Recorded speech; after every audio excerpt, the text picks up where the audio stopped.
David Rivera y José Almenara. Buenas noches a los dos. Hola, buenas noches. Bien, si queréis vamos a entrar en materia. Bien, concretamente ya lo decimos la semana anterior. Hoy vamos a hacer nuestra noche de debate sobre el planeta Humo. Nosotros siempre hemos dicho que existen planetas habitados. Seríamos muy tontos, necios, en creer que somos los únicos del universo, los únicos del cosmos, el rey del cosmos. Somos una hormiguita más, somos parte del cosmos y creemos en nuestros hermanos cósmicos. Lo importante es saber concretamente si Humo pertenece a uno de estos planetas habitados. Si Humo es un planeta mítico, si es un planeta simplemente creado por la fantasía de la literatura. Por este motivo, como ya hemos dicho anteriormente, está don Antonio Rivera, que es, el introductor prácticamente de todos los informes Humo. Se ha dado al público a través de un libro, El misterio de Humo. Y tenemos también la parte opuesta, la parte del señor que no cree o cree que no es toda la verdad lo que está escrito en el libro, que es don Marius Lichet. Buenas noches a los dos. Buenas noches. Bien, concretamente vamos a hablar primero al señor Rivera, que ¿dónde está situado el planeta Humo? El planeta Humo está situado, me parece que es en la página 17 de mi libro, El misterio de Humo. Empecemos por ahí. En realidad, la existencia objetiva del planeta Humo es más que hipotética, más que vidriosa. Yo no he dicho nunca que el planeta Humo exista como existe la Tierra, como existe Marte, como existe Júpiter o como existe Venus.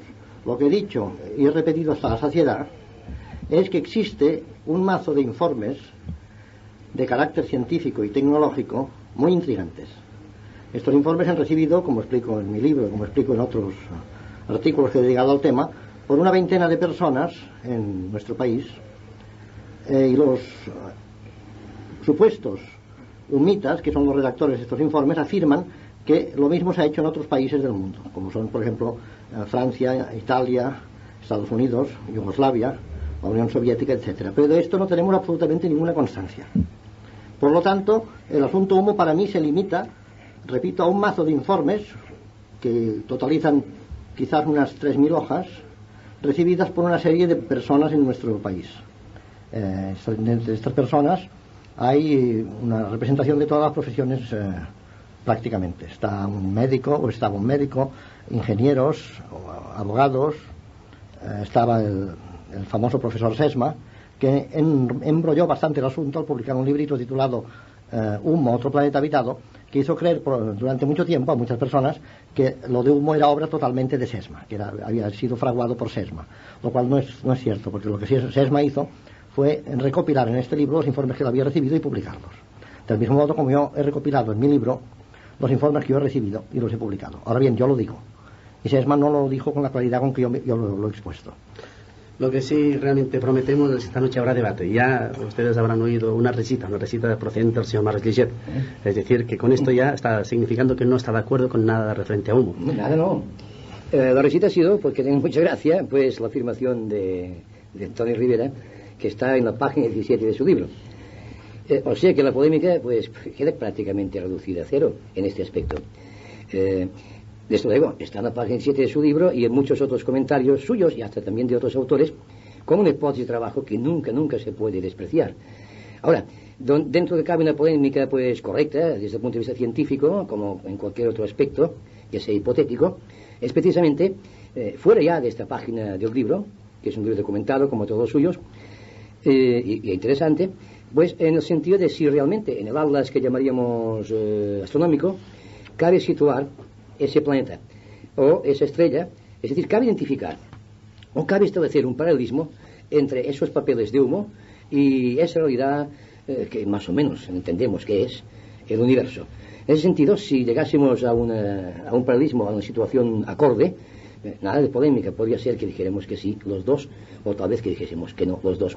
Yo creo, y su punto de vista pues es muy ponderado como buen científico, como estudioso, pues que es un tema de exploración mutua, o sea que polémica hasta cierto punto puede que la haya, pero en realidad más bien es un tema de discusión libre, buscando esa posibilidad. A mí, particularmente, a él, no hace falta decirlo, nos gustaría que los humitas existieran y otros más, y que estuviesen pues aquí.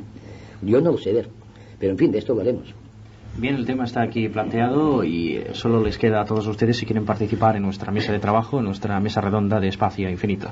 Insistamos en los teléfonos muy importantes esta noche, el 726-0303 y el 726-1727. Señor Rivera, uno de los informes de los humitas decía: TF, le rogamos de lectura al informe una vez cerciorado de que no se encuentra en el grupo ningún representante de la radio.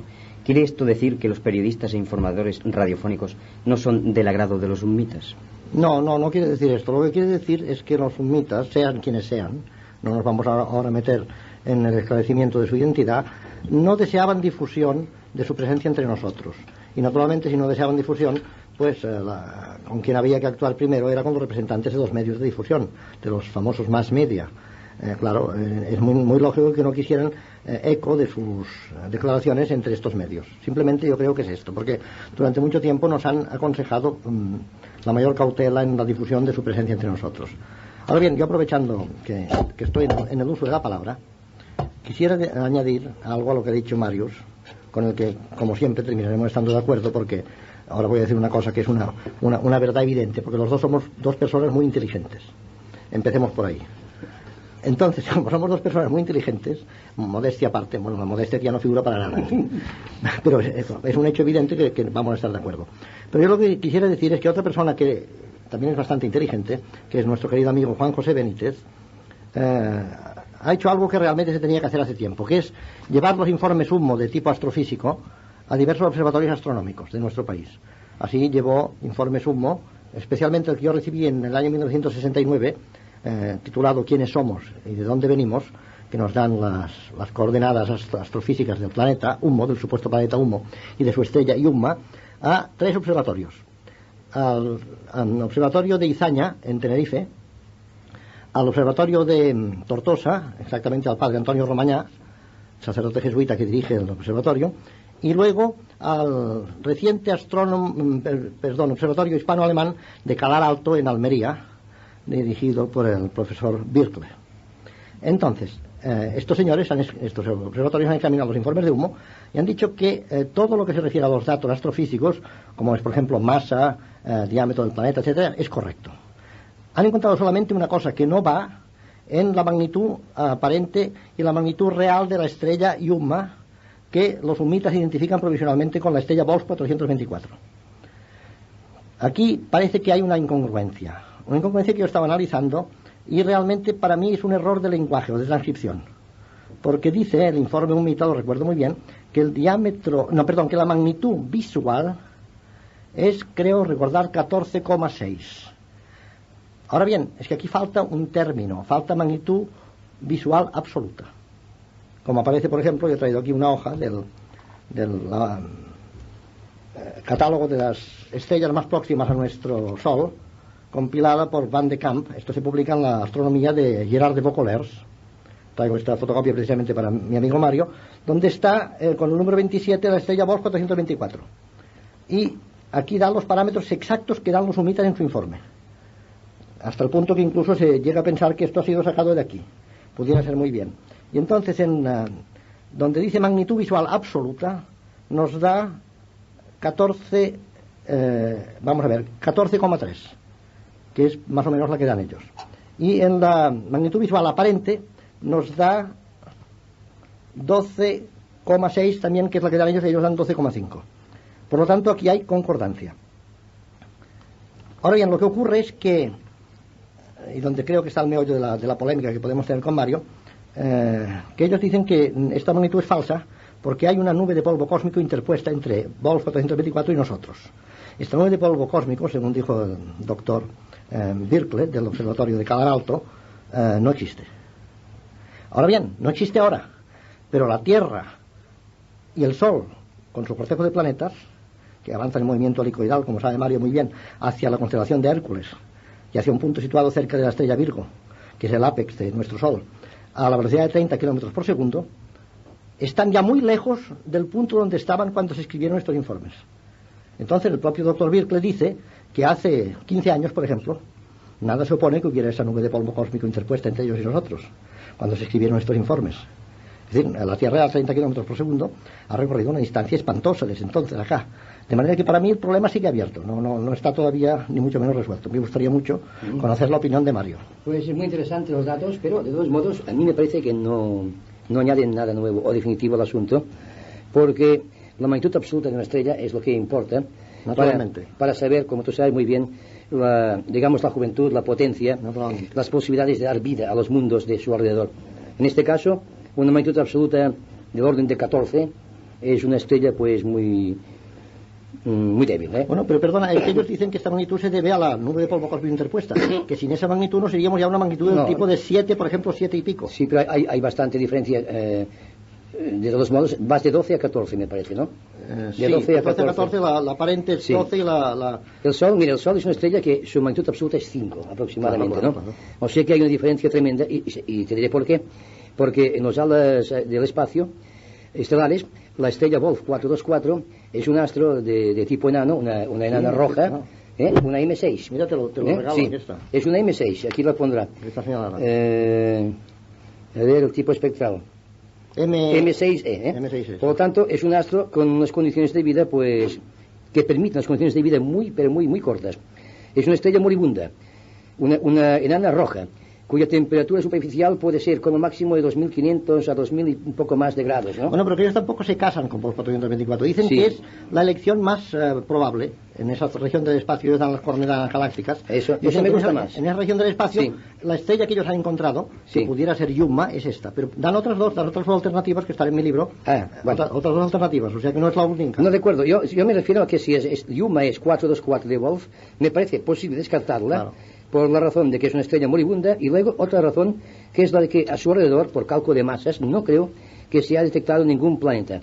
O sea que quede descartado. Ahora, siempre y cuando esas otras alternativas pudiesen tener una cierta comprobación, entonces la cosa se podría hacer, no digo una especie de pacto para quedar bien, pero se podría estudiar con nueva luz. O sea que es un tema, es difícil, ¿no? Por un lado, nada, pero por otro, cabe quizá la posibilidad de que no sea esta estrella, precisamente. Entonces ya la cosa cambia. Hay que ver qué estrella es y estudiarla. Aquí, por favor, perdón, dan una otra estrella, la cosa? Dan otra alternativa, que es una estrella de una temperatura superficial de 3.210 grados Kelvin. Sí. Ya es un poco más próxima a Es un poco más elevada. Sí. Inferior al Sol, pero vamos, ya más aceptable. Lo que sí ustedes están de acuerdo completamente es de que el planeta Humo es un planeta donde existe la penumbra. Prácticamente no hay la luz como aquí en la Tierra. No, es que parece ser que si es verdad que existe Humo, sería un planeta casi gemelo de la Tierra, en todos sentidos. Muy bueno, pero menos luminoso, sí, porque una estrella moribunda como una M6, menos potencial luminoso. Repito que ellos dicen que su magnitud absoluta real no es esta, sino 7 y pico. Entonces ya está mucho más cerca de la magnitud de 5 de nuestro Sol. Claro. Si fuese así, ahora tendrían que explicarnos por qué. Bueno, puede ser por lo de la masa de polvo cósmico y luego puede ser porque no sea Wolf 424. Es decir, Wolf 424 tampoco lo dan ellos como un artículo de fe. Es decir, yo creo, Rivera, que la posibilidad de que Humo exista, que se puede descartar mientras no quede bien comprobado, estriba precisamente en que sea otra estrella. Es muy posible. Quizá lo de 424 de Wolf nos ha engañado un poco. Ahora bien, si es otra estrella, entonces... pero te repito que ellos tampoco se... bueno, es que ellos no se hacen fuertes en esto, ya lo sé. Entonces convendría saber, de modo que fuese posible, si se llegara a saber, de qué otra estrella tratamos, porque el tema tendríamos que estudiarlo de nuevo, ¿no? O sea, es posible, pero creo que tenemos que estudiarlo de nuevo en todo caso. Mira, yo te diré una cosa, a mí lo que me interesa del asunto Humo no es si es Wolf 424 o no la estrella de origen, sino todo el conjunto de los informes, todo lo que nos aportan y todo lo que encontramos en ellos. Para mí esto es muy importante, sean sus autores extraterrestres o sean terrestres. A mí me es igual.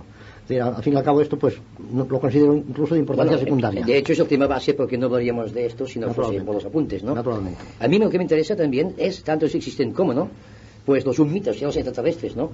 Que vengan de donde quieran, pero que vengan, ¿no? Esto quisiera saber yo y ver. Pero es lo que no veo, ¿no? Pero vamos a suponer, Mario, por un momento, momento, abierto a que vengan, ¿no? Vamos a suponer que no es verdad que sean extraterrestres. Vamos a suponer. Pero entonces, yo encuentro maravilloso que socapa del misterio de los ovnis se haya montado algo tan fabuloso como es lo del Humo. ¿Y quién ha hecho esto? ¿Y por qué lo ha hecho? ¿Con qué finalidad? Puede.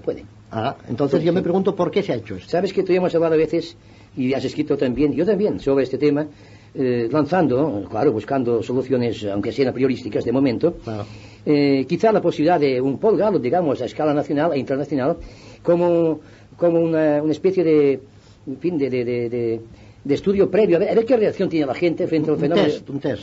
¿Comprendes? El fenómeno, pon por ejemplo que hubiese un contacto, pongamos, un poco menor a nivel de tercera fase, es un decir, Claro. pero que ya correctamente establecido, conocido por las grandes eminencias que dicen que dirigen el mundo.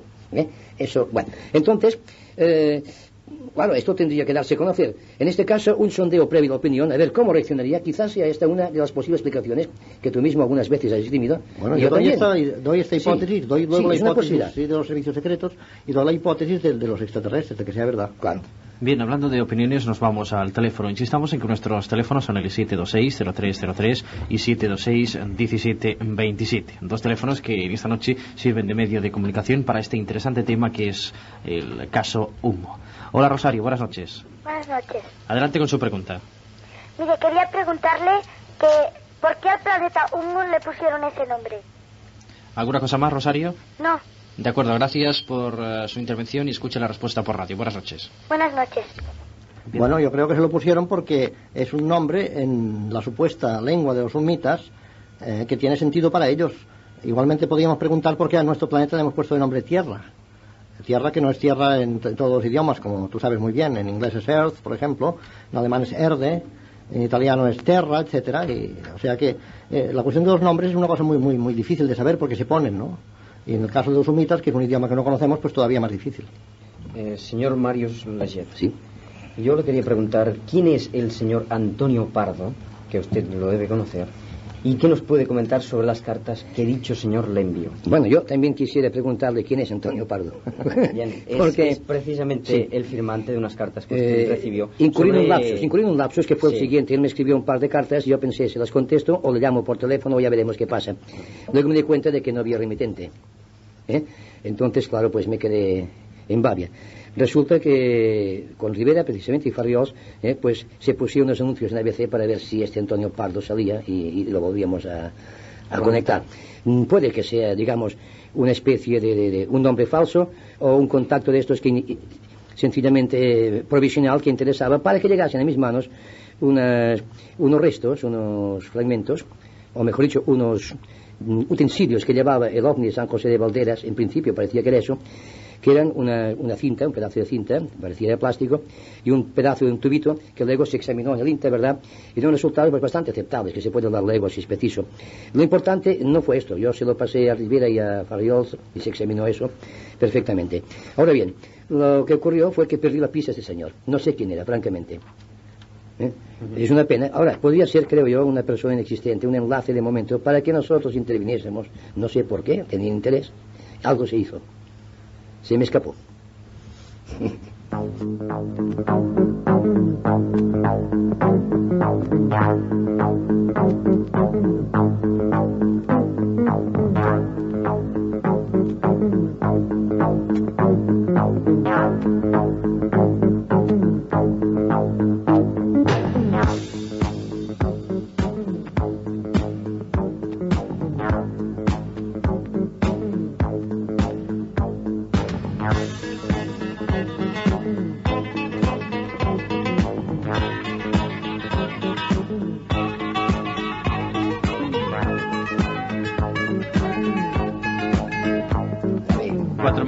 Nos quedan para las 12 de la noche. Esta es la edición jueves 28 de Espacio Infinito. Un tema realmente interesante, el tema del caso Humo, y hoy con nuestros invitados don Antonio Rivera y don Marius Leget.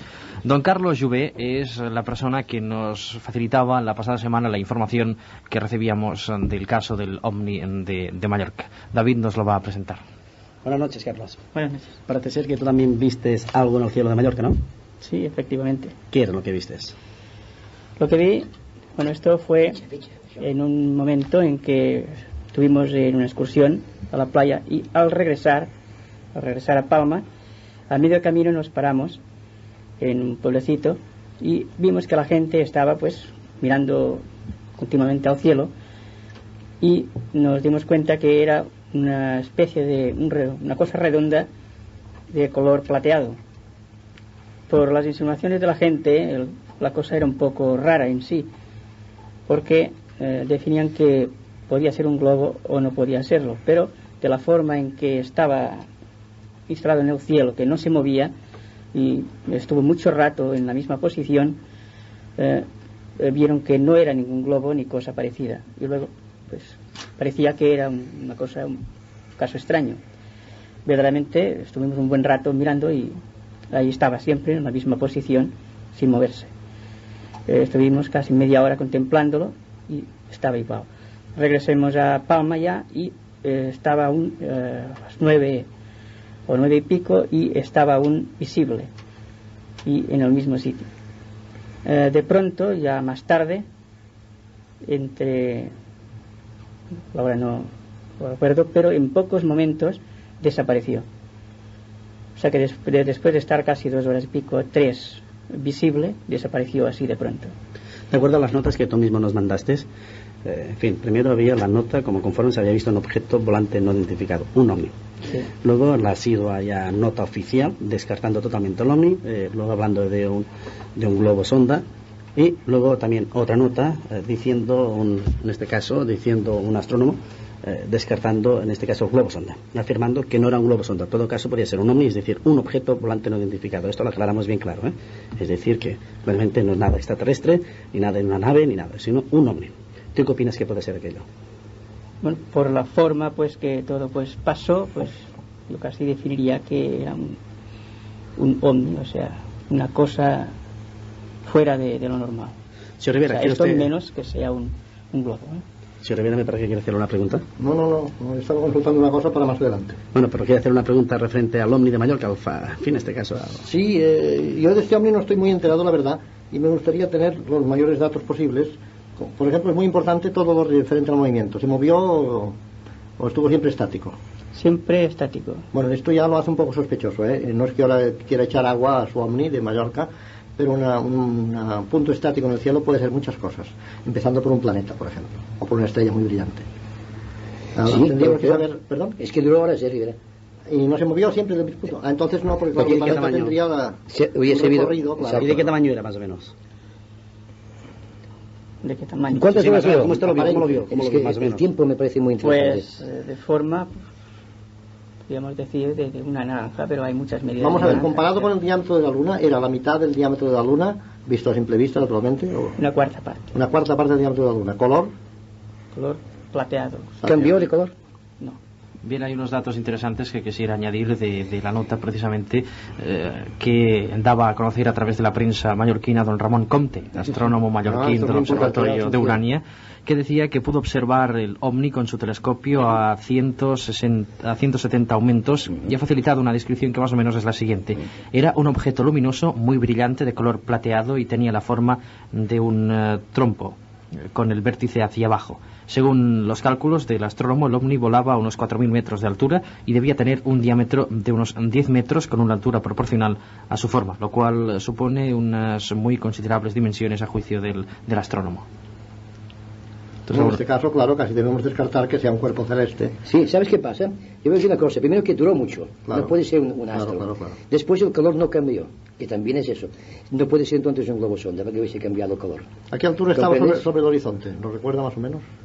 En grados, No. es difícil decirlo. Todo es muy difícil de... ¿A 20 grados, 25 Con grados? respecto al sol a mediodía, por ejemplo. Más o menos. A ojo de sextante humano. del sol ya no Orientación, dice dónde estaba orientación. ¿Hacia el este, por ejemplo? ¿Hacia el oeste? ¿Hacia dónde? ya. Estaba más bien por el este. Por el este. No sé, quizá para una persona neófita sea un poco difícil hacer... No, unos pero es cálculos. interesante, porque no cambió de color. Y en este caso, ¿La creo yo... observación, perdón, ¿empezó a qué hora la observación? A las 6:30. De la tarde o de la mañana. Cuando yo, en el momento en que lo vi, pues a las 6:30. Es que si fuese un objeto, por ejemplo, globo, aunque ya dice Comte que no, y me merece mucho respeto Comte, en este caso hubiese cambiado de color, Claro. ¿sabes? Con el sol debajo y tal. Y no cambió. Sé que tiene muchos pronunciamientos a favor Pero las 6:30 de la tarde o de la mañana. de la De tarde. la tarde. Pero duró mucho más, ¿no? Si hubiese oscurecido, hubiese cambiado algo el color si fuese un objeto, ¿sabes? Y Iluminado siempre por el permaneció en el sol. mismo sitio, siempre. Tenía luz Casi propia. siempre en el mismo lugar. Da la sensación de que tenía luz propia, que estaba inmóvil. Claro. Entonces, si Comte certifica que él sabe bastante de estas cosas, que no era un globo sonda, que siempre habrá peligro en estos casos, porque tenía esta forma rara, casi podemos decir que sí que era un ovni. Y al otro día me llamó mucho la atención, como te dije, porque hay un astrónomo por en medio, ¿sabes? No es tan habitual, ¿eh? No, es una observación muy interesante y es un ovni más. Desde luego tenemos ya millares de casos de ovnis. Es uno más. Uno más, sí. Pero certificado por un astrónomo, ¿comprendes? Claro. Y esto tiene su interés. Recordemos que hubo una versión oficial de que se trataba de un globo estratosférico lanzado desde Sicilia y que luego existen estas declaraciones del astrónomo mallorquín, el señor Comte. Después de que se había dicho que era un globo, que él dice que no. Y yo creo que dice bien, porque un globo, si hubiese sido un globo, que pudieron lanzar los sicilianos, claro que sí, pudo ser coetáneo el fenómeno, pero un globo hubiese cambiado de color al cambiar la posición del Sol. Este tenía luz propia, por lo tanto no era un globo. Además, a 4.000 metros, como dice el señor Conte, hay corrientes bastante violentas. Exacto, y se hubiese movido. Se hubiera movido, no hubiera estado una serie de horas inmóvil en el mismo sitio. Bien, vayamos al teléfono. Recordemos que son el 726-0303 y 726-1727. Ahí está Gisela Rosell. Gisela, buenas noches. Buenas noches. Adelante. Suponiendo que estos seres de humo existiesen, si aún podrían estar actualmente en la Tierra. ¿Esto es todo, Gisela? Bueno, según ellos sí. Se han recibido últimamente cartas con el famoso sello de humo, que parece que las autentifica, digo autentifica entre comillas. Se han recibido cartas en Alicante, se han recibido cartas en Madrid, yo tengo fotocopias de las mismas, son altamente interesantes, de un contenido elevadísimo, y están dentro de la tónica general de las comunicaciones anteriores de estos señores, sean quienes sean. Pero yo aprovecho tu pregunta para decir una cosa que quería decir antes, y es que el asunto humo es muy complejo, no es tan sencillo como parece a primera vista, es decir, no se puede resolver con un simple sí o con un simple no, como muchos quisieran. Tenemos, por ejemplo, el caso de la Javi, que ya lo hemos comentado muchas veces, y me parece desde estos mismos micrófonos, que si se tratara, como apunta Mario, y como yo mismo he apuntado a veces, de un montaje hecho por una agencia terrestre para finalidades de test sociológico, ante presencia de posibles extraterrestres, representaría que este montaje se empezó hace 25 años. Y esto me parece ya un poco... No, perdón, 25, hace 30 años. Y esto me parece ya un poco fuerte, ¿no? Porque como muchos de vosotros sabéis, los humitas dicen en sus informes que a poco tiempo de su llegada saquearon una casa de campo próxima al pueblo francés de la Jadie, en los Bajos Alpes. Y se llevaron una serie de objetos heterogéneos, no voy a explicar el caso con detalle porque ya es bastante conocido y además alargaría innecesariamente este debate, pero entre las cosas que se llevaron estaba el contador de la electricidad, que les llamó la atención por no conocerlo. Ahora bien, la policía francesa, la gendarmería y el ingeniero Claude Poher, del Centro Nacional de Investigaciones Científicas francés y sobrino del presidente del Senado francés Alain Poher, realizaron en 1974 una encuesta a fondo en toda la región de la Jadie, que la peinaron minuciosamente con perros policías, con helicópteros, con todo.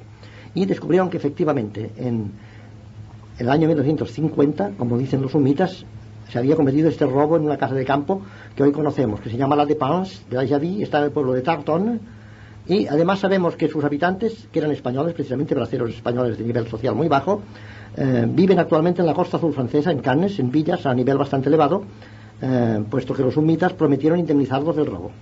Claro, esto realmente complica mucho las cosas, no es fácil de librarse del asunto este con un encogimiento de hombros y decir, bueno, pues mira, sí, una coincidencia, porque no es una coincidencia.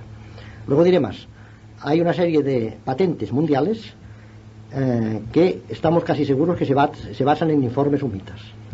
Por ejemplo, unos investigadores norteamericanos patentaron un sistema de almacenamiento de datos en cristales de niobatio de sodio y de niobatio de litio y de cesio.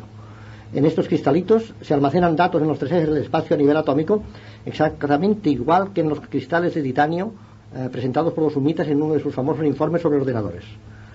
Creemos además que unos médicos japoneses que obtuvieron el premio Nobel por un sistema de curación del cáncer se basaban también en informes de humo. Y no es este el único caso, hay otros. De manera que, repito, el asunto humo, el misterio humo, para mí adquiere una categoría, una envergadura realmente impresionante. Y queramos o no, no podemos librarnos de él de una manera fácil, nos guste o no nos guste. Esto, señor Rivera, es cierto, pero hay quienes dicen que el asunto del avistamiento de San José de Valderas, uno de los primeros avistamientos de y donde se vio el símbolo este que utilizan los humitas, dicen que apuntan de que tal vez se trató de un montaje. Sí, pero según mi amigo Farriols, que sabe de humo mucho más que todos nosotros, es la persona que más sabe de humo y a quien también se debería haber invitado, Farriols dice que fue un montaje de los propios humitas para, en su día, desacreditarse a sí mismos. Es decir, no sé si me explico, es un poco maquiavélico todo. Ellos insisten siempre en que no les creamos, en que no prestemos demasiada credibilidad a sus palabras. A ellos les interesa rodearse de una cortina de humo, esta vez con H, para pasar desapercibidos. un grado elevado de aceptación por parte nuestra no les interesa, y mucho menos que los convirtamos en objeto de culto. Esto no solamente no les interesa, sino que les asusta, y lo dicen muy claramente en esta última carta enviada a Madrid.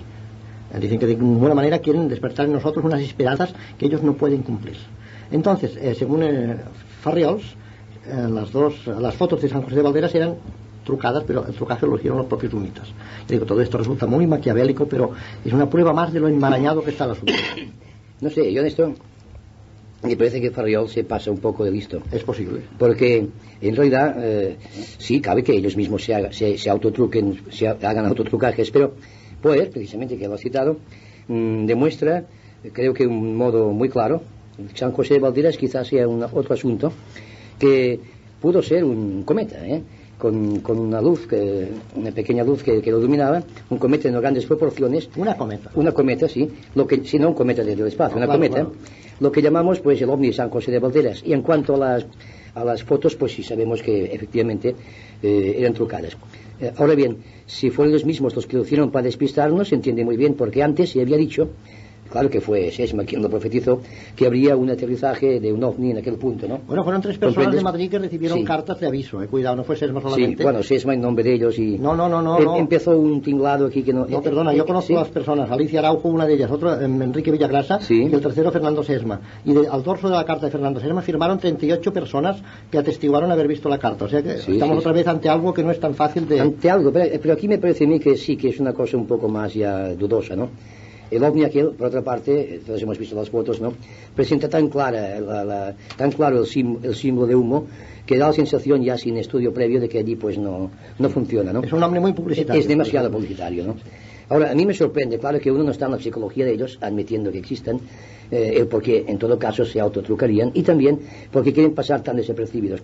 Pero insistiendo sobre Farriols, con lo que nada tengo personalmente, pero digo, se pasa listo con toda mi simpatía, porque es un tío muy majo, pero no quieren publicidad. Pero él, en su casa de campo, allí pone el emblema de humo precisamente en el punto más alto del edificio. O sea que más publicidad no cabe, hay un contrasentido. Bien, volvamos al teléfono. Hola, buenas noches. Buenas noches. Adelante con su pregunta. Sí, la pregunta se refiere a algo comentado con anterioridad, y es una pregunta que precisamente se habrán hecho muchos de los espectadores, de los comentarios, de ovnis y demás.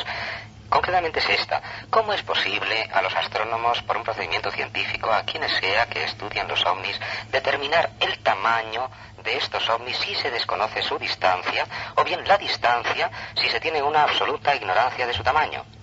¿Podrían ustedes aclararme esta pregunta? De acuerdo, gracias por su intervención y rogamos escuche la respuesta por radio. Buenas noches. Buenas noches. Aquí faltaría naturalmente un astrónomo que estaba invitado, ¿no? Por ejemplo, nuestro querido amigo Olivier.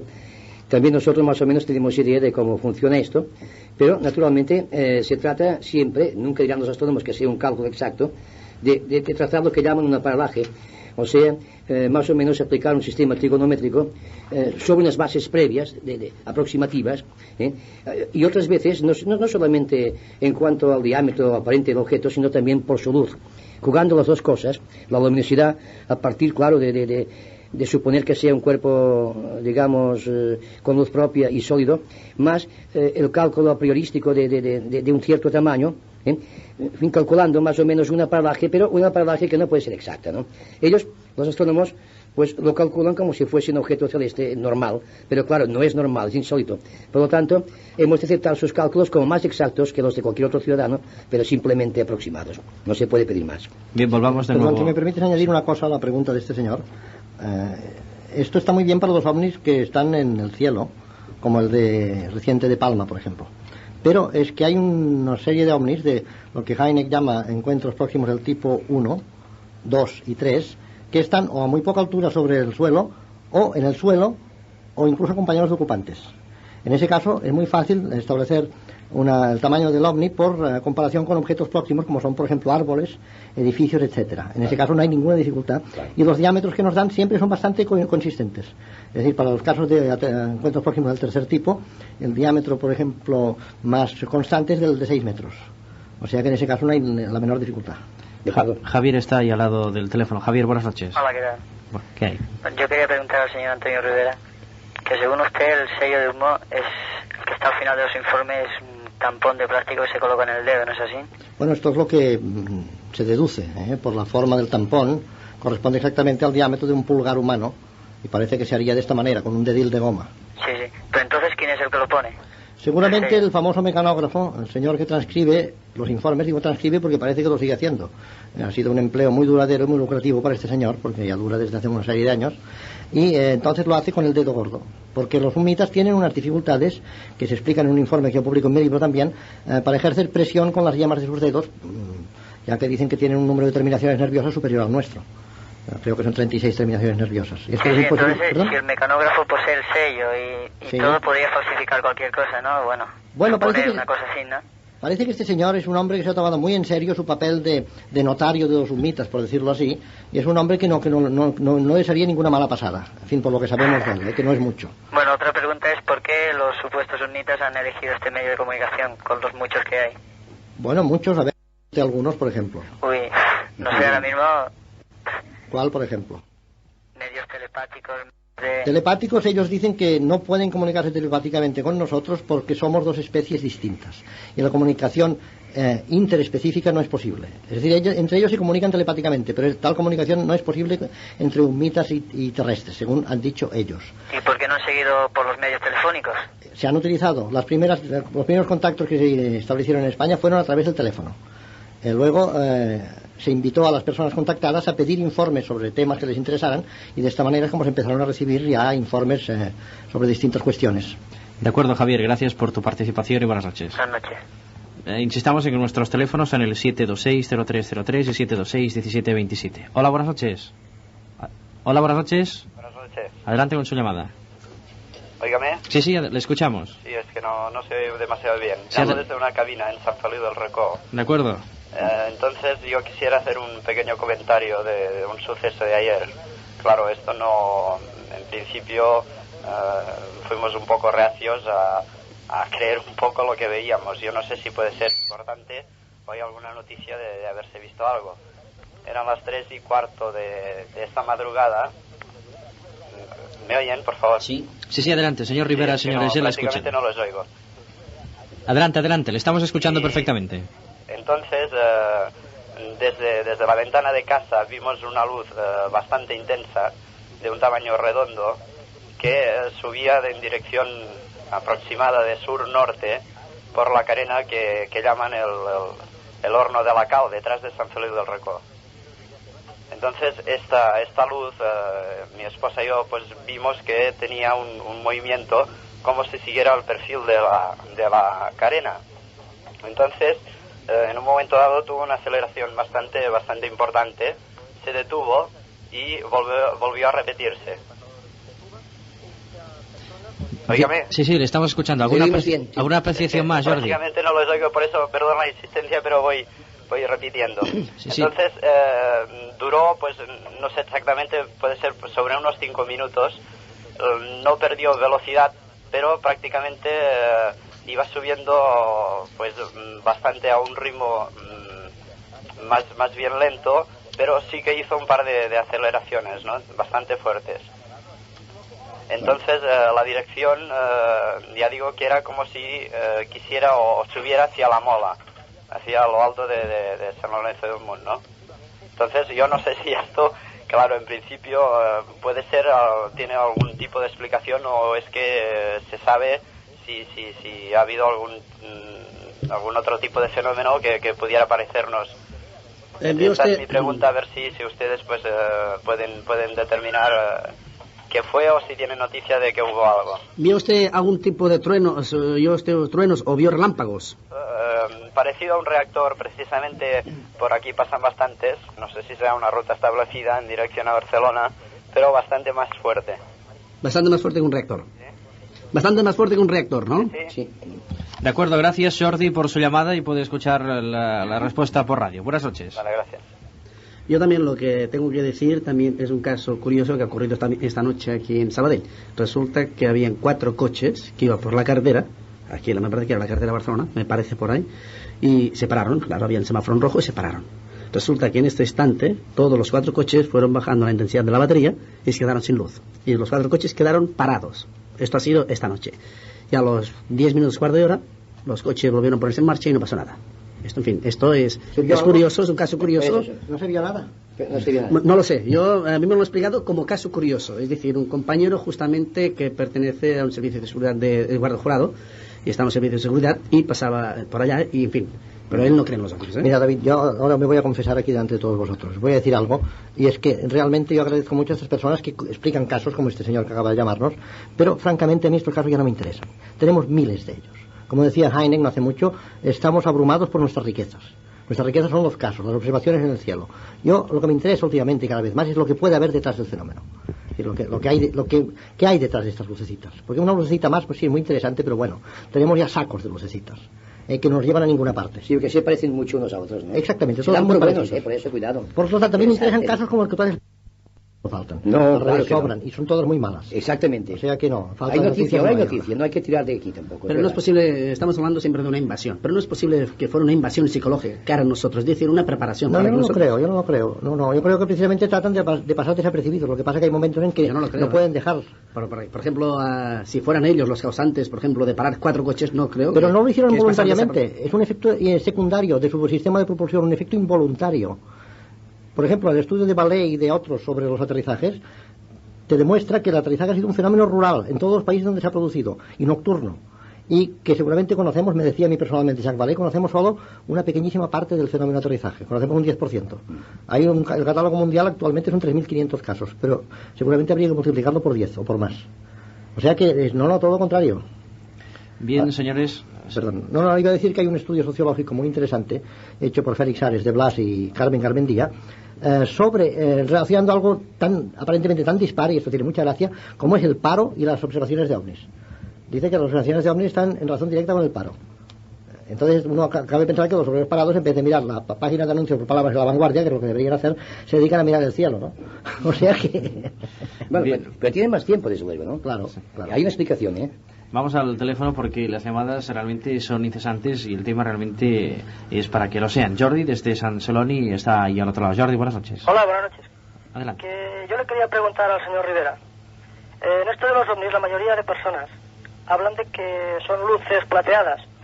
Entonces yo le quería decir si en algunos casos se ha hablado de como chispas, como tipo bengalas. Si algunos ovnis de estos despiden como chispas. Sí, hay algunos casos. Hay uno principalmente en Cataluña muy bonito, que es el de San Martí de Tous, en que el ovni se fue con un verdadero castillo de fuegos artificiales. Entonces, es que pasa una cosa. Hace 3 noches yo estaba en la Cerdaña, y en Alp concretamente, y me sorprendió un fenómeno de estos, pero nunca había oído hablar de tipos bengala. Y en Palau Tordera, en la misma noche y aproximadamente de 9:30 a las 10 de la noche, amigos míos vieron lo mismo. Sin que yo les comentara que lo había visto en la Cerdaña, me comentaron ellos haberlo visto. Quería saber, de paso, si este pueblo que me dice usted está cerca de esto del Monseño de Cerdaña. San Martí de Tous está en la Sierra de Caral, saliendo de Imbalada, yendo hacia Santa Coloma de Caral, por ahí. ¿Y qué opina usted de estos 2 tipos o 3 de ovnis que hay? Bueno, que sí, parece que a la vuelta de 32 años de estudiar el fenómeno, 33 años, hemos visto que, grosso modo, se dividen en 3 grandes tipos. Eso, y igual se puede decir de los ocupantes. Esto de humo, ¿qué dicen al respecto? ¿Ellos también tiran chispas o no tiran chispas o cómo son ellos? Bueno, yo no creo que tiren chispas, aunque a veces puede que van... A veces van echando chispas, que no es lo mismo. No, una chispa de gracia sí que tiene. Sí, a veces. De acuerdo, gracias Jordi por su llamada y buenas noches. Gracias.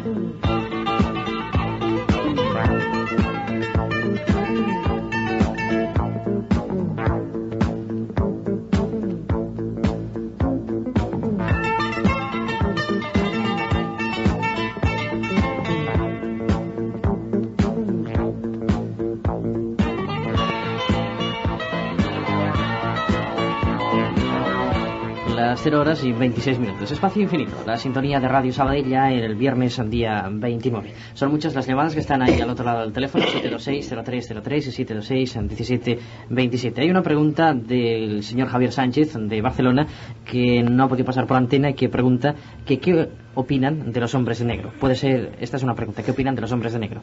Luego la segunda pregunta es si puede ser el asunto un montaje publicitario.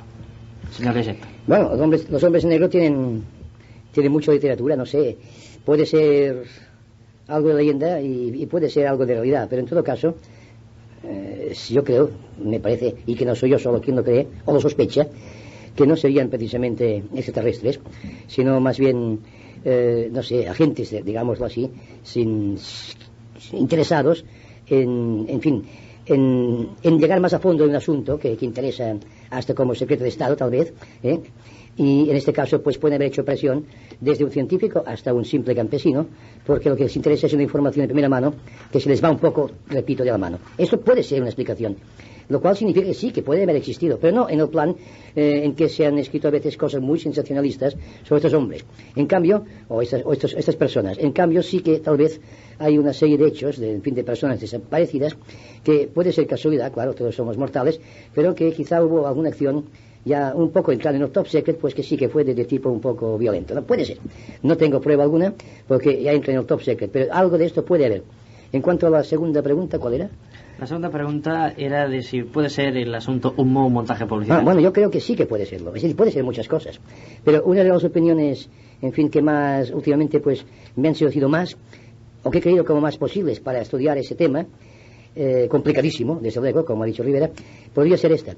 Montaje publicitario, pero habríamos que hablar de qué tipo de publicidad, O sea, no me extiendo más porque, claro, sé que hay muchos que quieren preguntar. Digamos que es posible. Entre otras muchas posibilidades, ahí está. Bien, vamos de nuevo al teléfono. Hola, buenas noches.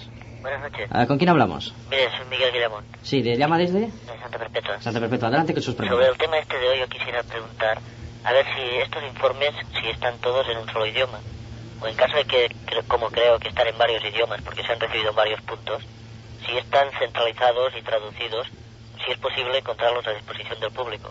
Bueno, un momento. Estos idiomas, que sepamos, están únicamente en español, hasta ahora. O sea, todos los informes son en español. Los que nosotros conocemos, sí. Ahora bien, repito, como he dicho antes, los summitas, o mejor dicho, los autores de los informes, para ser más asépticos, dicen que ellos han creado redes iguales a la española en otros países. Pero de esto no tenemos ninguna constancia. Es decir, solo tenemos la palabra de los summitas. O sea, no se ha procedido a un estudio comparativo y demás. No se ha podido proceder porque no ha habido manera de hacerlo. Es decir, no se ha conseguido ni un informe, por ejemplo, en serbio o en ruso o en inglés, que a mí me hubiera gustado mucho tener algún informe en otro idioma que no fuera español. Ellos en sus informes efectivamente indican que se han enviado copias en diversos idiomas, pero repito, solamente tenemos su palabra, su afirmación. Yo había leído alguna cosa así, pero no sé si es que está analizado y centralizado, ni si se ha hecho un análisis profundo. Los informes españoles sí están analizados y centralizados, especialmente en el domicilio de nuestro querido amigo Rafael Farriols, quien tiene el archivo central. Pero repito, están únicamente en idioma español. Hubo un microfilm con 3 hojas en francés, recibido por 2 investigadores franceses. Este microfilm venía de Berlín Oeste. Y es lo único que sabemos, que conocemos en una lengua que no sea español. Pero repito, aparte de esto no hay nada. De acuerdo, gracias señor Guillamón y buenas noches. Gracias.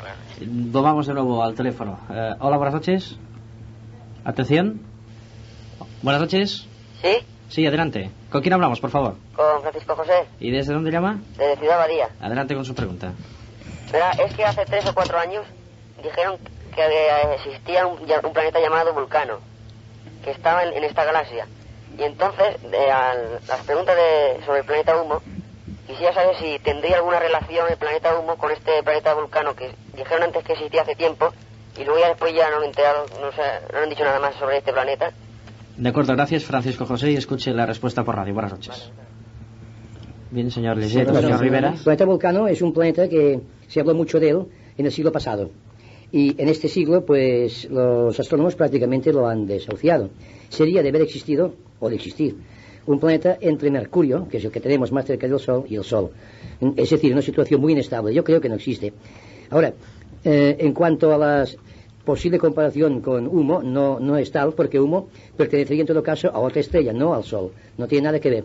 Y en cuanto a lo que ha dicho de la galaxia, pues todos los planetas estelares forman parte de esta galaxia, ¿no? Una galaxia es un conglomerado enorme de miles de millones de estrellas, ¿no? Una gran familia, ¿no? Y cada estrella más o menos un sistema solar. O sea que en este caso todos son vecindades. Otra galaxia ya es otro asunto. Es otra gran familia, por ejemplo ya, pero muy lejano. Hemos hablado de 14 más o menos años luz en cuanto a Yuma o la estrella de Humo. Y la próxima galaxia tenemos que hablar de 2 millones a 2 millones y medio de años luz, que es Andrómeda. O sea que las cosas son así. Probablemente Vulcano fue una hipótesis no comprobada, ¿no? Y la estrella Wolf es otra estrella, mientras que las galaxias pues son otros conglomerados, esto está claro. Bien, de nuevo el teléfono es nuestro protagonista. Buenas noches. Hola, buenas noches. Hola, ¿con quién hablamos? Con Fernando. Adelante, Fernando. Bueno, esta aclaración se la centro al señor Rivera, ya que a lo largo de todo el programa ha estado hablando a sus anchas sobre el tema humo, y yo le respeto todas sus opiniones.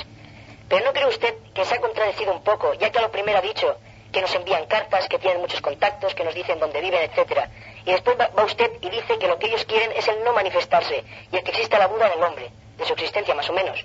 Entonces, ¿cómo se entiende esto? Querido Fernando, yo no he dicho en ningún momento que nos digan dónde viven, no nos han dicho jamás.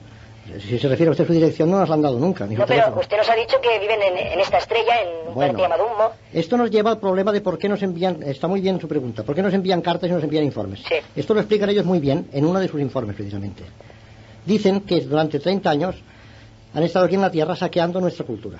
Es decir, ellos cuando descubrieron que la Tierra estaba habitada por una especie de seres humanos inteligentes, o supuestamente inteligentes, de esto habría mucho que hablar, entonces organizaron la primera IAIUNISA, se lo digo en su idioma, o expedición a la Tierra. Y durante estos años que han pasado aquí discretamente entre nosotros, estoy hablando por lo que ellos dicen, simplemente hago de notario, se han llevado pues toda nuestra cultura codificada en sus famosos cristales de titanio a su planeta. Y esto les ha creado una especie de complejo de culpabilidad o remordimientos de conciencia al pensar que nos han quitado tanto y no nos han dado nada. Y entonces, en compensación, nos han querido dar alguna pequeña cosita, alguna muestra de su cultura. Y de ahí los informes. De ahí que nos hayan enviado a un grupito de personas muy pequeño, comparado con la población española, que es de 36 millones y medio en este momento, y sigue creciendo. Nos han mandado nada menos que 20, han contratado a 20 personas, que no es nada, muy poco. Es una gota de agua en el océano. Y a estas personas les han mandado muestras de su cultura. Muestras, además, como dicen ellos, muchas veces sacadas de sus museos. O sea, cosas antiguas. Es como si un extraterrestre nos pidiera una muestra de nuestra cultura y nosotros le mandáramos, en vez de un circuito integrado, a los planos de una catapulta romana. Sí, pero oiga, yo creo que nos podían haber dado un poco más, ya que ninguna prueba concreta no existe. Es que no quieren dárnosla, y lo han dicho claramente. ¿Por qué? Dicen que hay una moral cósmica que les impide intervenir en la evolución de otro planeta. Luego, no estamos en disposición de asimilar su tecnología ni su ciencia. Es decir, se nos indigestaría. Y seguramente la utilizaríamos para malos fines, que todos podemos suponer cuáles son, fines bélicos. Y simplemente por esto no nos han querido dar cosas con las que nos pudiéramos hacer pupa. Vamos a ponerlo así. De acuerdo, gracias Fernando y buenas noches. Vale, a las 0:35, Radio Sabadell, Espacio Infinito, y de nuevo el teléfono. Hola, buenas noches. Atención, buenas noches. ¿Oiga? Sí, ¿con quién hablamos, por favor? Enrique Labuchar. Sí, ¿desde dónde nos llama? De La Garriga. De acuerdo, adelante con sus preguntas. Bueno, yo quisiera hacer una pregunta al señor Rivera.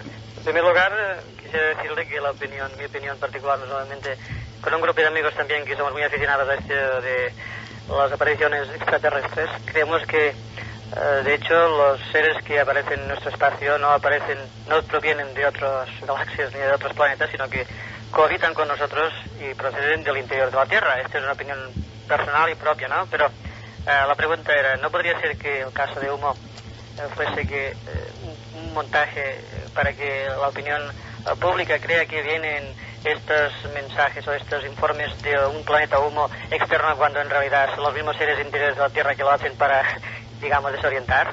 Esta es la pregunta que quisiera que el señor Rivera diese su opinión, ¿eh? De acuerdo, señor Enrique. Una pregunta que queríamos formularle. ¿Usted nos escucha a través de onda media o frecuencia modulada? Onda media, normal. Sí. De acuerdo, gracias. Una consulta técnica. Gracias y buenas noches. Escuche la respuesta por radio. Bueno, miren, en el estado actual de nuestro conocimiento sobre el fenómeno OVNI, todas las hipótesis son respetables, empezando por la de ustedes, la de la Tierra, del interior de la Tierra. Yo dije el 11 de diciembre del año pasado, en que tuve el alto honor de ser invitado a hablar ante el grupo OVNI de la Cámara de los Lores británica, que no podemos rechazar ninguna hipótesis, ni siquiera las más absurdas. Ahora bien, yo por una serie de razones que me llevarían mucho tiempo exponer y que ahora no puedo hacerlo, por falta precisamente de ello, del tiempo, me quedo con la hipótesis extraterrestre. Yo creo que los ovnis son, como dije allí, supermáquinas de origen extraterrestre enviados por una civilización tecnológicamente más avanzada que la nuestra. Ahora bien, repito que ninguna hipótesis es despreciable. Está la de los universos paralelos, que para mí tiene mucho interés, está la suya, y están otras, que incluso la del futuro, etcétera. Ninguna de ellas puede ser rechazada, por lo tanto, bienvenida su hipótesis. Señor Rivera, el asunto de las bases que hay en distintas partes de Europa, que son una especie de refugios antinucleares, esto me parece que usted habló en cierta ocasión del sistema que tenía que utilizar en caso de necesidad. Me gustaría que lo explicase. No, esto nos han dicho varias veces que ellos tienen bases antiatómicas en 3 países del occidente europeo, que son Francia, Yugoslavia y España. En España sabemos incluso dónde está, pero yo lo omití en mi libro y no lo voy a decir ahora aquí.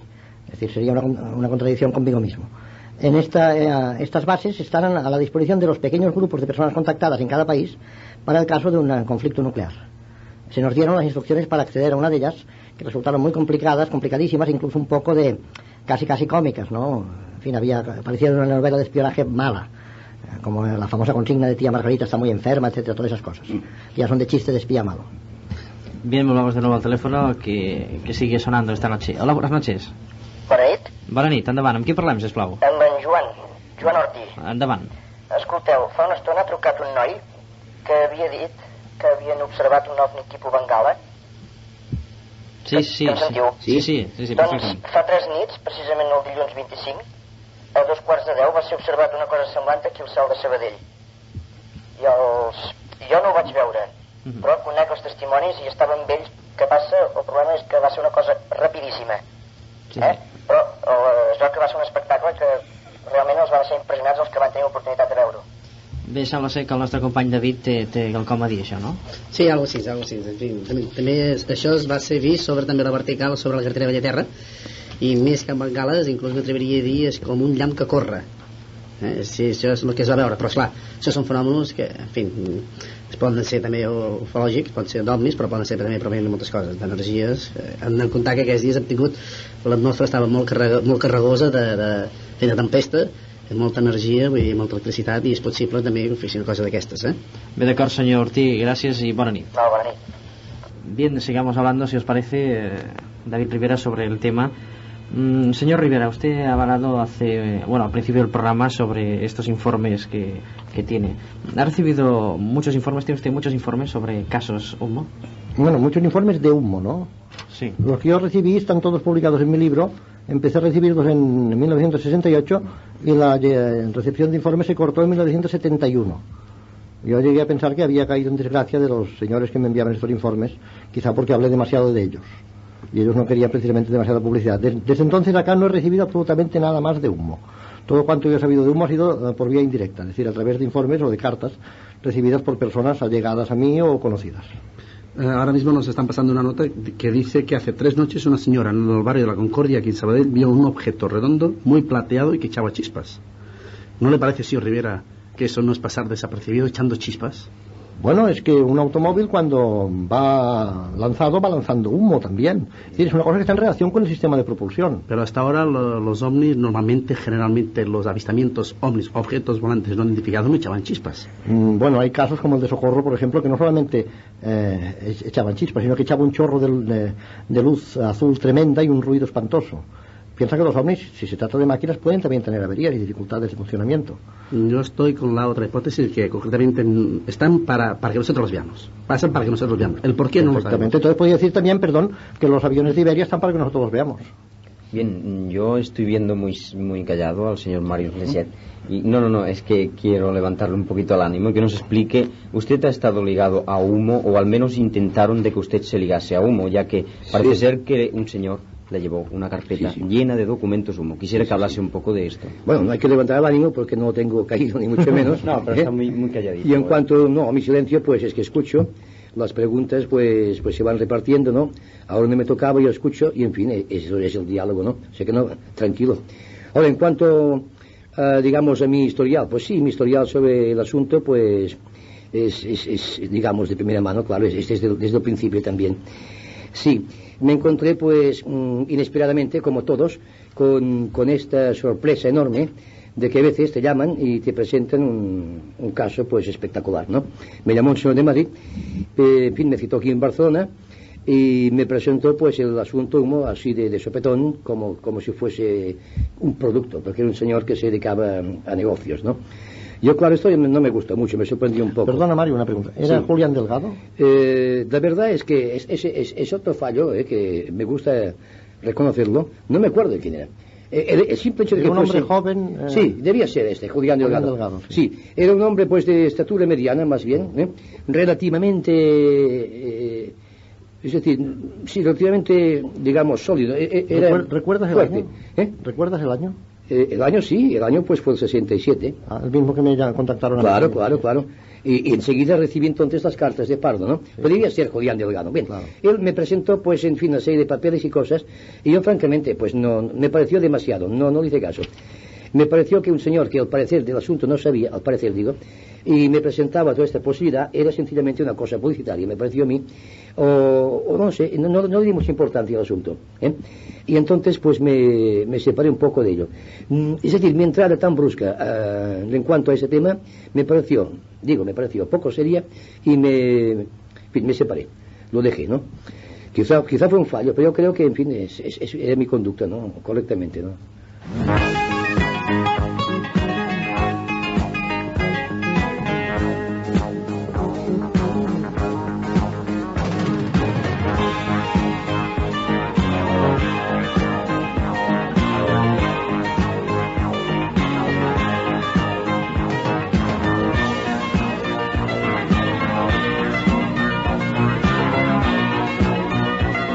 Solo son 15 los minutos que nos separan del final de Espacio Infinito. Son algunas las llamadas y desgraciadamente no podemos tratar a fondo muchísimos de los temas. Creo que David quisiera comentar algo sobre la próxima semana.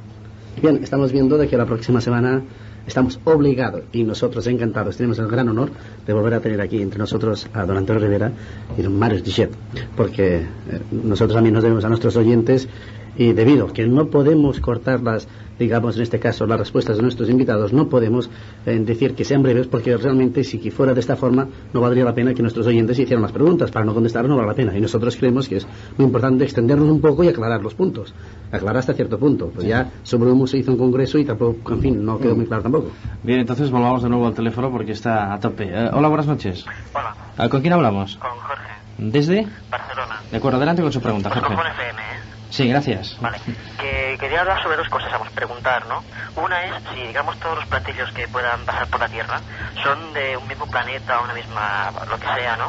O pueden ser culturas distintas, ¿no? O sea, el hecho de que pueda haber distintas formas de platillos, pues podría ser estas técnicas en distintos sitios. Y luego otra cosa es que qué relación puede haber entre lo que se está estudiando actualmente, ¿no? Y con datos que hay desde la prehistoria, incluso hay una Biblia con Elías, el carro del fuego y cosas por el estilo, en el cual pues hay figurillas, pinturas, murales, cosas por el estilo, de seres que pueden ser extraterrestres, puesto que el hombre que iba con la piedra en la mano poco se podía imaginar aquellas cosas, ¿no? Entonces es que, perdón, realmente la evolución está en cuanto que estemos observados o estemos dentro de un sistema cósmico, pues venga de muchísimos años más atrás, solamente miles, y lo que pasa es que ahora la técnica que posee el hombre pues le permita darse cuenta de que aquello no es, no sé, un maleficio del diablo que hay en el cielo, sino que tampoco es un avión, ¿no? Ahora que ya sabe volar. De acuerdo, gracias Jorge, y por favor te rogamos que escuches la respuesta por radio. Buenas noches. Vale, gracias. Bueno, es muy difícil hablar de origen de los platillos volantes o de los ovnis, porque en realidad no lo conocemos.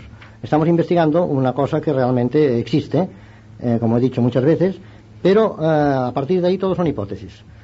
Yo supongo que el origen no es único, atendiendo primero a la diversidad de tipos de ovnis vistos, y luego, y para mí es más importante, a la diversidad de tipos de ocupantes.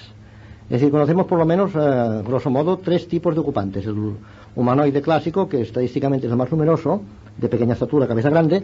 El humano, como nosotros, también muy bien documentado. Y el extrahumano, por decirlo así, o sea, muy alto, como el de las Canarias del verano del 76. Esto parece postular una diversidad de orígenes, por lo menos 3. Pero a partir de ahí no sabemos más ya. Entonces, en cuanto al pasado, nos faltan aquí 2 grandes especialistas del pasado, que son Andreas Faber-Kaiser y Eugenio Dañans, que ellos podrían responder mucho mejor que nosotros dos a esto. Pero realmente hay una serie de testimonios en el pasado, en los grandes libros religiosos de la humanidad, como la Biblia, el Mahabharata, el Ramayana, etcétera, que parecen hablar de lo que hoy llamamos ovnis. Si estos ovnis del pasado son los mismos de hoy, es una cosa que está abierta a la especulación. Es posible que sí y es posible que no. Yo me inclino por creer que no. Parece que Mario tiene algo que decir y le cedo la palabra. No, sencillamente quería decir que, como tú sabes, Carl Sagan, el gran astrónomo norteamericano, ha estudiado esta cuestión en el pasado y asegura, prácticamente, por estadísticas de los planetas conocidos y así, que me parece que es cada 2000 años aproximadamente, la Tierra ha de haber recibido, estadísticamente hablando, la visita de seres del espacio. En el pasado. O sea, bueno, en el pasado, siempre más o menos un promedio estadístico que él traza. Y por consiguiente dice además que es muy posible, lo que tú decías, que no siempre sean los mismos, sino que en muchas ocasiones habrán sido naves de exploración que por azar nos han encontrado y que luego no han regresado. El viaje siguiente será de otro planeta, etcétera, etcétera. Esto dice Carl Sagan en un libro muy interesante. Y además, oye, una cosa, aunque sea con micrófono abierto, ¿por qué no proponemos el próximo día sobre ese tema que venga dañando también. Claro, me parece sensacional. Nos parece interesante. Esto debe ser telepatía, porque ahora correctamente estaba invitando a Eugenio, estaba pensando invitarle para que viniera. Claro que es que telepatía nosotros lo usamos. Es que hoy la lección de hoy solamente era dedicado a Homo. Sí, lógico, es claro.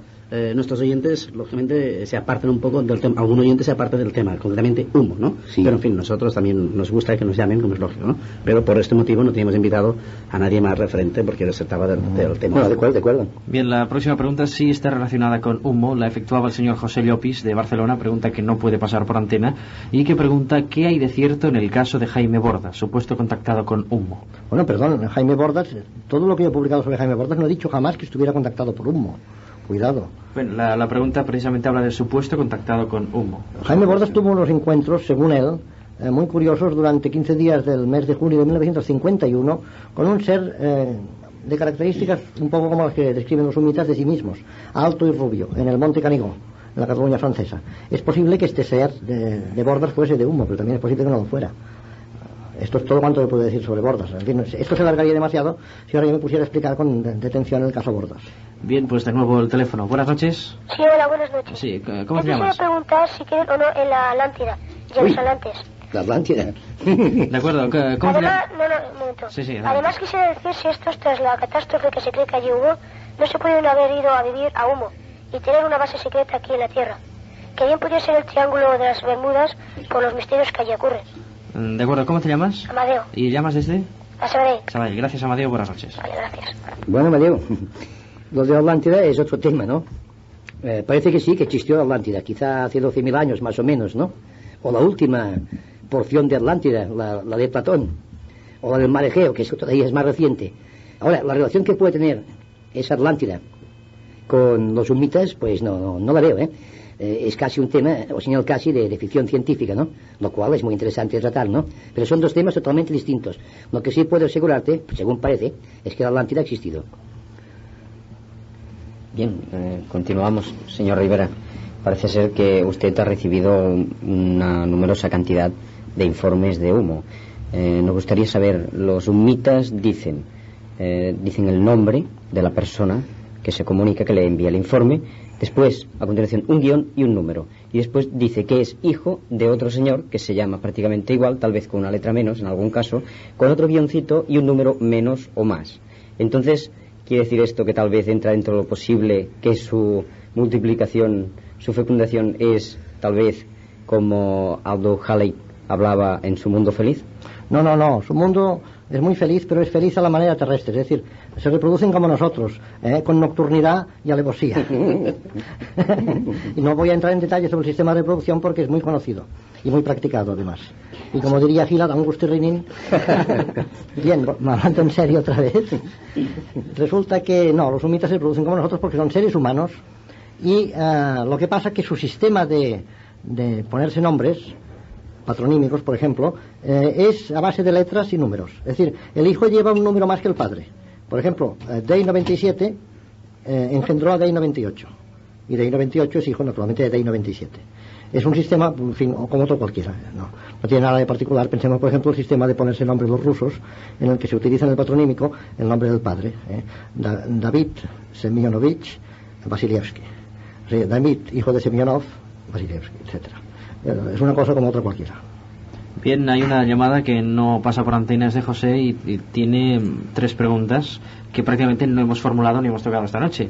¿Qué comen los humitas? ¿Tienen algún vicio? ¿Fuman? ¿O cómo se reproducen? Bueno, parece que la cosa de la reproducción está que arde.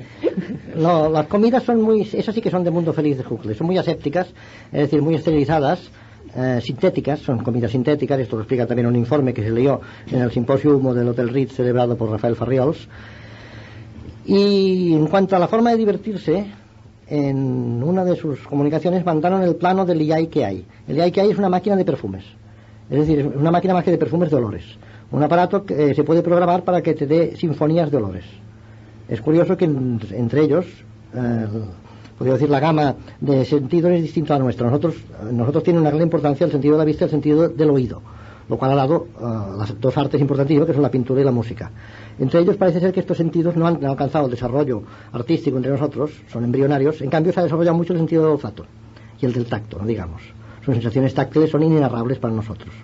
Y hay una cosa que creo que ya será para terminar, porque veo en el reloj que la hora es muy avanzada, que provocó bastante hilaridad en el Congreso Humo que se celebró en Alicante el 28 de marzo pasado, y es decir, la forma como les afectan los cambios de aceleración. Por ejemplo, un cambio de aceleración brusco, el provocado por un ascensor, por ejemplo, terrestre, en los humitas provoca sensaciones de placer rayanas en el orgasmo. Estaba allí entre nosotros un gran científico francés, Jean-Pierre Petit, que al mismo tiempo es un dibujante prodigioso, y el hombre se dedicaba a hacer dibujitos en que se hacía historietas con los humitas. Y recuerdo un dibujo que tuvo mucho éxito y corrió entre todas las manos de los congresistas. Era uno en que se veían unos humitas en el interior de un ascensor del Empire State Building en Nueva York, con una expresión de placer inenarrable en sus caras. Yo digo, imaginaos a los humitas cómo se lo van a pasar en Nueva York el día que lleguen allí, ¿eh? Como locos, subiendo y bajando los 70 pisos del Empire State Building. Bien, hemos dado un pequeño toque de humor. Hace falta, esto es necesario siempre. Sí. Llevamos una noche bastante tensa en cuanto a temas a tocar. Bien, solo son 4 minutos que disponemos de antena, de programa, si los queremos aprovechar para alguna última consideración por ahí. Señor Rivera, usted ha hablado concretamente de que los humitas prácticamente desconocen la música. En cambio, conocen la Sinfonía de Dolores. Pero lo curioso es que la Sinfonía de Dolores ya se ha hecho aquí en la Tierra. Me parece que fue en el Museo Miró. Sí, se hizo una sinfonía. Bueno, lo que ha hecho Farriols es construirse el aparatito en cuestión. Lo copió. Lo copió y funciona. Ya, lo copió. Sí, funciona perfectamente, sí. Bueno. Luego también hay una cosa que en el inicio de la audición ha quedado entrecortada. Aquello que decíamos del planeta, concretamente el planeta Humo, que es un planeta prácticamente con muy poca luz. Sí. Esto también puede explicar que, de acuerdo a su libro, los humitas prácticamente sus cejas son nulas o prácticamente nulas. No, puede explicar otra cosa. Su sensibilidad a la luz, su fotosensibilidad en las palmas de las manos, por ejemplo. Ellos dicen que pueden avanzar por una habitación oscura con las palmas de las manos hacia adelante y formarse una idea de lo que hay en la habitación. Esto puede ser producto de personas que estén... Esto puede ser una cosa de compensación biológica a la falta precisamente de sensibilidad lumínica en la retina, por ejemplo, no sé. Yo digo esto porque justamente don Mario Lillet, la audición anterior, habló concretamente que si existe dicho planeta, ha de ser un planeta donde la luz es nula. Es muy posible, sí. No nula, pero muy escasa. Claro. Está bien esta explicación de tipo biológico, en todo caso, porque una estrella enana de tipo como la que hemos mencionado, M6, es de una luz rojiza pues muy poco perceptible, ¿no? Algo hay de luz, claro, pero no se puede comparar con nuestro Sol. O sea que es un planeta, prácticamente, si existe, un planeta penumbrado. Bien, vamos ya a terminar. Hay una última llamada. Hola, buenas noches. Buenas noches. Sí, ¿con quién hablamos? Con Luis. Luis, por favor, te rogamos brevedad porque nos queda prácticamente 1 minuto y medio, 2 para terminar. Sí. A mí me gustaría saber si los humitas han llegado a hacer alguna demostración de poder sobrenatural en la Tierra. ¿De poder sobrenatural? En la Tierra. Hombre, me parece que el simple hecho de que hayan llegado aquí ya es una demostración de poder. No diré sobrenatural, pero sí realmente de poder. Por lo menos de poder tecnológico. Gracias, Luis, por tu llamada y buenas noches. Buenas noches.